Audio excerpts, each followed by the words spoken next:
Hey everybody, today I'm going to show you how to make some small, delicate flowers using Papa's clay.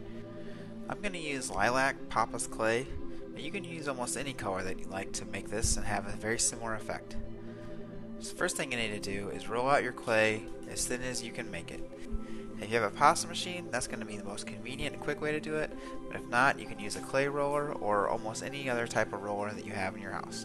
If you have little cutout tools like this, they'll make things pretty easy, but if you don't, you can always just cut them out or make your own tools pretty simply yourself.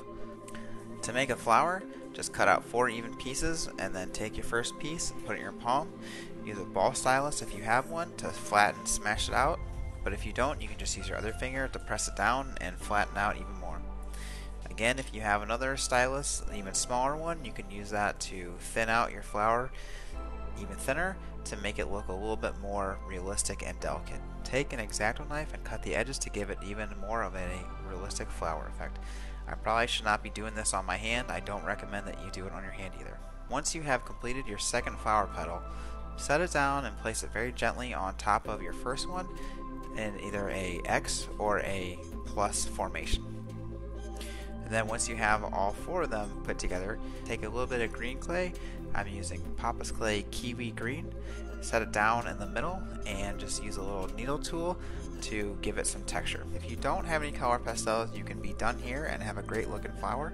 But if you do have some color pastels, adding a little bit will give your flower a lot of depth. So I'm going to take some darker purple and spread it on the edges of the flower. And then I'm going to spread it pretty evenly on the backs of the flower petals.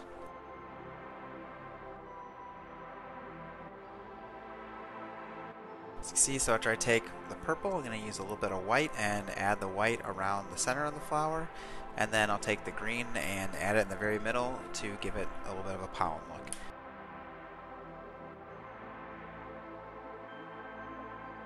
If you're using the same brush for each chalk pastel color, go with the order of purple on the outside of the petals, then white on the inside of the petals, and green for the pollen in the center so you don't end up with colors in places you don't want them to be.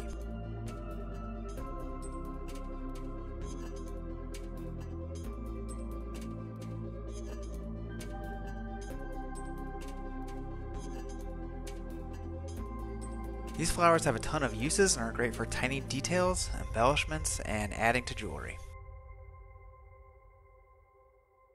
Thanks very much for watching and stay tuned for more tutorials.